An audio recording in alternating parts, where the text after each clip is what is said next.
6th English Term 1 Pictogrammar and Poem Trees Book Exercise. Pictogrammar. A sentence begins with a capital letter and ends with a full stop or a question mark or a exclamation mark. அதாவது இந்த பிக்டோகிராமரில் நம்ம சென்டென்ஸோட types பற்றி படிக்க போகிறோம். இதில் வந்து sentence அப்படின்னா என்னென்னா அது வந்து ஒரு கேபிட்டல் லெட்டரோட ஸ்டார்ட் ஆகும். எண்டில் வந்து ஒரு ஃபுல் ஸ்டாப் போடவோ அல்லது ஒரு கொஸ்டின் மார்க்கோடவோ அல்லது ஒரு ஆச்சரியக்குறியோடவோ முடியும். இப்போ இந்த சென்டென்ஸ் வந்து மொத்தம் 4 டைப்ஸ் இருக்குது. First one statement sentence. Statement sentence அப்படின்னா என்னென்னா வாக்கியம் அப்படின்னு சொல்லுவோம். இதனோட இன்னொரு பேர் என்னென்னா டிக்ளரேட்டிவ் சென்டென்ஸ் அல்லது அசரேட்டிவ் சென்டென்ஸ்னு சொல்லலாம். அடுத்து இன்ட்ராகேட்டிவ் சென்டென்ஸ். இன்ட்ராகேட்டிவ் சென்டென்ஸ் அப்படின்னா என்னென்னா கொஸ்டினில் முடியும், அதாவது அந்த சென்டென்ஸோட கடைசியில் கேள்விக்குறி வரும், அதுதான் இன்ட்ராகேட்டிவ் சென்டென்ஸ்.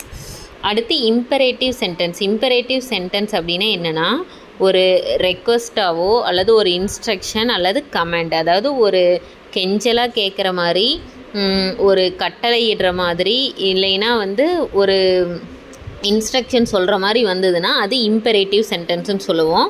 அடுத்து பார்த்தோம்னா எக்ஸ்க்ளமேட்ரி சென்டென்ஸ். எக்ஸ்க்ளமேட்ரி சென்டென்ஸ் அப்படின்னா ஆச்சரியக்குறி. அந்த சென்டென்ஸோட கடைசியில் ஆச்சரியக்குறி வந்திருக்கணும். இது வந்து ஏதாவது ஒரு சர்ப்ரைஸ், ஒண்டர், ஸ்ட்ராங் எமோஷனை குறிக்கிற மாதிரி இருக்கும். இப்போ உங்களுக்கு வந்து ஃபஸ்ட்டு என்ன கொடுத்துருக்கான், when a sentence is a statement it gives a fact or a opinion and we end it with a full stop. அதாவது ஸ்டேட்மெண்ட் சென்டென்ஸாக இருந்தது அப்படின்னா இது வந்து ஏதாவது ஒரு ஃபேக்டை குறிக்கும் அல்லது ஒரு கருத்தை தெரிவிக்கிற மாதிரி இருக்கும். அந்த சென்டென்ஸோட கடைசியில் ஃபுல் ஸ்டாப்பில் முடியும். டக்ஸ் ஸ்விம் இன் வாட்டர், கடைசியில் ஃபுல் ஸ்டாப் வைக்கணும். இதுதான் ஸ்டேட்மெண்ட் சென்டென்ஸ். அடுத்து when a sentence ask a question we end it with a question mark. அதாவது கொஸ்டினோட வந்திருந்தது அப்படின்னா அந்த சென்டென்ஸோட கடைசியில் கொஸ்டின் மார்க் வரும். வாட் டு யூ வாண்ட், உனக்கு என்ன வேணும் அப்படின்னு கேட்குறோம். ஸோ கடைசியில் கொஸ்டின் மார்க் வருது. when a sentence make a request or gives a instruction or a command we end it with a full stop. அதாவது சென்டென்ஸ் வந்து இது பார்க்குறதுக்கு ஸ்டேட்மெண்ட் சென்டென்ஸ் மாதிரியே தான் இருக்கும். ஃபஸ்ட்டு வந்து கேப் லெட்டர் வந்திருக்கும், அந்த சென்டென்ஸோட எண்டில் வந்து ஃபுல் ஸ்டாப் வந்திருக்கும். ஆனால் அந்த சென்டென்ஸ் வந்து சொல்கிறது வந்து ஒரு ரெக்வஸ்ட்டாவோ ஒரு கருத்தை சொல்கிறதாகவோ இன்ஸ்ட்ரக்ஷன் கொடுக்கறதாகவோ அல்லது ஒரு கட்டளை இடுற மாதிரி இருக்கும். அந்த மாதிரி இருந்தது அப்படின்னா அதை வந்து நம்ம இம்பரேட்டிவ் சென்டென்ஸ் அப்படின்னு சொல்லுவோம். டேக் திஸ் ரோடு அப்படின்னா இந்த வழியாக போ அப்படின்னு கட்டளை இடுறாங்க. ஸோ இது இம்பரேட்டிவ் சென்டென்ஸ். அடுத்து when a sentence express surprise, wonder or some strong emotion we end it with an exclamation mark. அதாவது ஏதாவது ஆச்சரியமோ அல்லது நம்மளுடைய ஸ்ட்ராங் ஃபீலிங்கை சொல்கிற மாதிரி அந்த சென்டென்ஸோட கடைசியில் வந்து ஆச்சரியக்குறி வந்ததுன்னா அதை வந்து நம்ம எக்ஸ்க்ளமேட்ரி சென்டென்ஸ் அப்படின்னு சொல்லுவோம். இதுக்கு வந்து how good these flowers smell, அதாவது இந்த பூக்களோட வாசனை எவ்வளோ நல்லா இருக்குது அப்படின்னு ஆச்சரியமாக சொல்கிறாங்க. ஸோ இது வந்து எக்ஸ்க்ளமேட்ரி சென்டென்ஸ். அடுத்து பார்த்தோம்னா use grammar. Tick the right option to fill in the blanks. அதாவது that's a beautiful flower.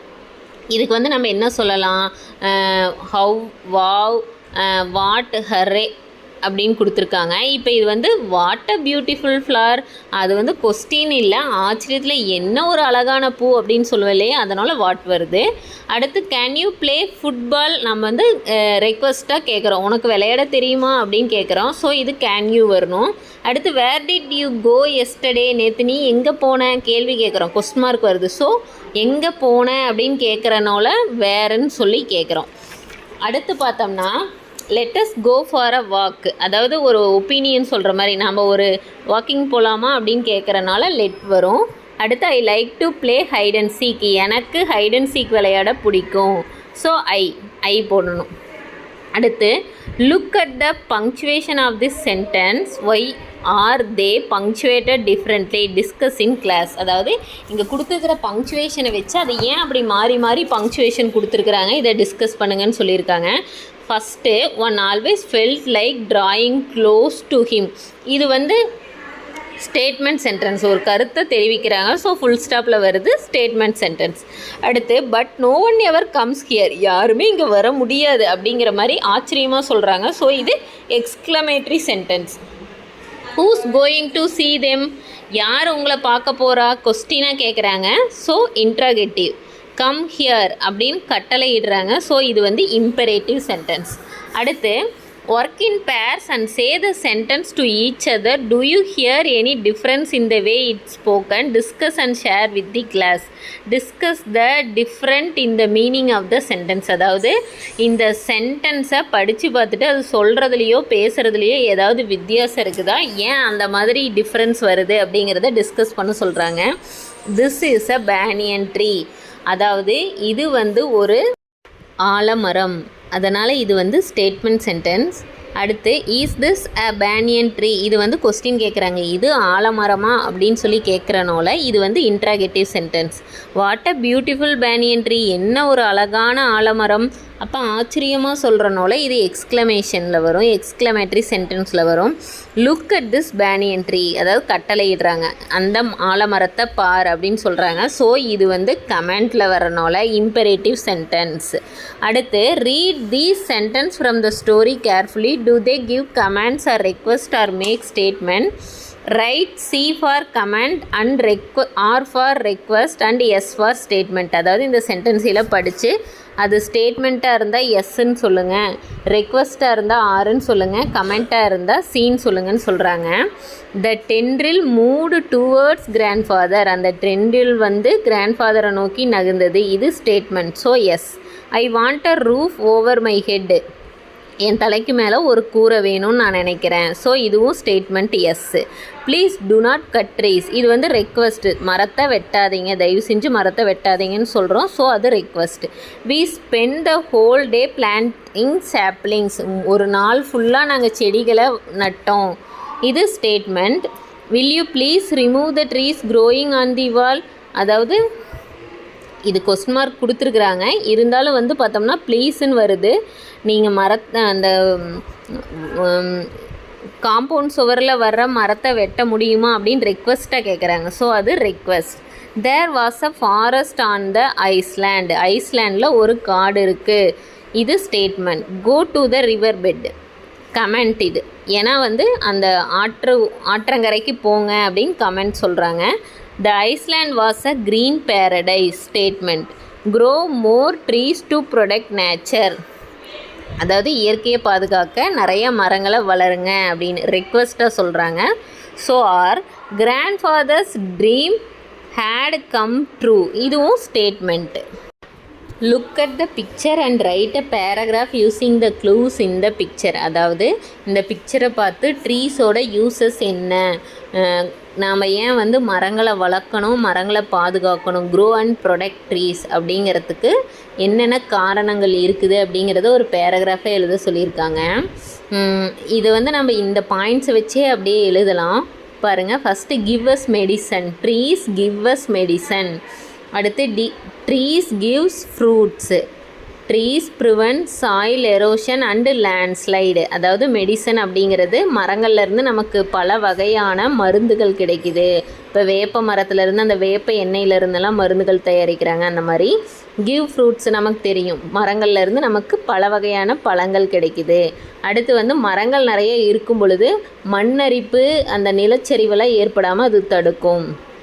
Next taking carbon di oxide and give out oxygen. இப்போ மரங்கள் வந்து ஃபோட்டோசிந்தசிஸ் ஒளிச்சேர்க்கை செய்யும் பொழுது அது என்ன பண்ணுன்னா கார்பன் டை ஆக்சைடை எடுத்துக்கிட்டு ஆக்சிஜனை வெளிவிடும். ஸோ அது வந்து trees are utilise carbon dioxide in photosynthesis and give out oxygen. அடுத்து keep the temperature low. Trees help us to keep the temperature low and reduce the global warming. இப்போ வெப்பநிலையை குறைக்கிறனால நம்ம வெப்பமயமாதல் வந்து தடுக்கப்படுது. அதே மாதிரி மரங்கள் அதிகமாக இருக்கிறனால தான் நமக்கு வந்து மழை வரும். So trees bring rain. Trees provide shade, நமக்கு நிழல் கொடுக்குது. Trees are used for home of different birds and insect. இப்போ மரங்களில் வந்து நிறைய வகையான பறவைகள், பூச்சிகள்லாம் வந்து உயிர் வாழுது. ஒரு மரத்துலேயே பார்த்தோம்னா பல வகையான பறவைகள் கூடு கட்டியிருக்கும், அதுக்கப்புறம் நிறைய பூச்சிகள் வந்து உயிர் வாழும். ஸோ இந்த வகையில் மரங்கள் நமக்கு யூஸ்ஃபுல்லாக இருக்குது. அடுத்து look at the picture and write a story. If you cut down trees your children will pay the fees. இப்போ இந்த படத்தை பார்த்தோம்னா தெரியும், இப்போ நம்ம மரத்தை வெட்டணும் அப்படின்னா நம்மளோட குழந்தைகள் வந்து அதற்கான தண்டனையாக அதுக்கான ஃபைனாக வந்து அந்த அவங்களுக்கு தான் அந்த தண்டனை கிடைக்கும் அப்படின்னு என்ன ஆகும் அப்படிங்கிறதுக்கு பார்க்கலாம். If the trees were cut down the place become hot. இப்போ மரத்தை எல்லாத்தையும் வெட்டிட்டோம்னா அப்போ டெம்பரேச்சர் அதிகமாயிரும். தேர் வாஸ் நோ ரெயின், மழை இருக்காது. Soon that place turned into a பேண்ட் டெசன்ட். சீக்கிரமாகவே அந்த இடம் வந்து ஒரு பாலைவனமாக மாறிடும். The ground water level went deep below. அதாவது அந்த நிலத்தடி நீர்மட்டம் வந்து ரொம்ப கீழே போயிடும். There was no water for drinking. குடிக்க கூட தண்ணி கிடைக்காது. The earth lost it green cover due to the loss of trees. இப்போ மரங்களையெல்லாம் நம்ம அழிச்சிட்டோம் அப்படின்னா பூமியோட அந்த பச்சையாக இருக்கக்கூடிய அந்த பசுமையாக இருக்கக்கூடிய அந்த க்ரீன் கவரே இல்லாமல் போயிடும். இதுதான் இந்த க்ரியேட்டிவ் ரைட்டிங்கில் சொல்லியிருக்காங்க. அடுத்து ட்ரீஸ் போயம். இந்த ட்ரீஸ் போயமில் வரக்கூடிய vocabulary. Book back question answer. First one, find the describing words given in the poem. அதாவது இந்த போயமில் கொடுத்துருக்கிற டிஸ்கிரைபிங் வேர்ட்ஸ் எல்லாம் இந்த பாக்ஸ்லேருந்து கண்டுபிடிக்கணும். யூஸ்ஃபுல், கீழேருந்து மேலே பார்த்தோம்னா யூஸ்ஃபுல். ஃபஸ்ட் லைனில் ஸ்மால், அடுத்து செகண்ட் லைனில் லார்ஜஸ்ட். கிராஸாக பார்த்தோம்னா pleasant, tall, good, sharp, straight. இந்த வேர்டெல்லாம் இந்த பாக்ஸில் இருக்குது. Next one, do you know you can tell how old a tree is by counting its ring. அதாவது ஒரு மரத்துக்கு என்ன வயசு ஆகுது அப்படிங்கிறத அந்த பெரிய மரத்தோட அடி மரக்கட்டையை வெட்டியிருப்பாங்க.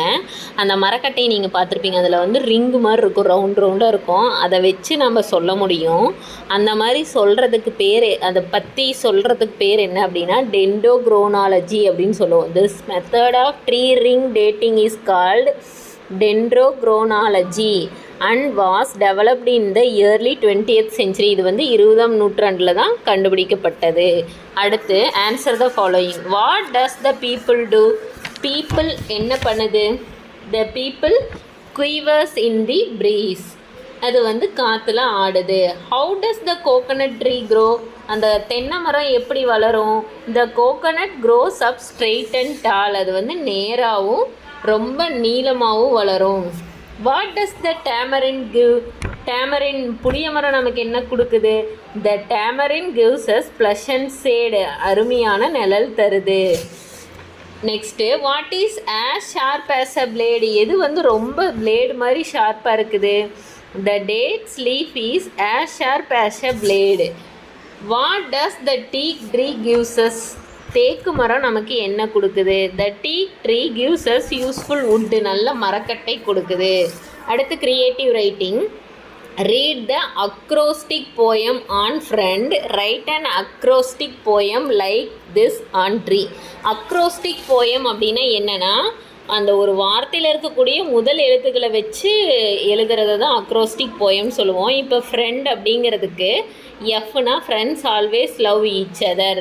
நண்பர்கள் ஒருத்தர் மேலே அன்பாக இருப்பாங்க. ரெஸ்பெக்ட் ஈச் அதர், ஒவ்வொருத்தர் மேலேயும் மரியாதையாக இருப்பாங்க. இன்ட்ராக்ட் வித் ஈச் அதர், அவங்களுக்குள்ளே கலந்து பேசிக்குவாங்க.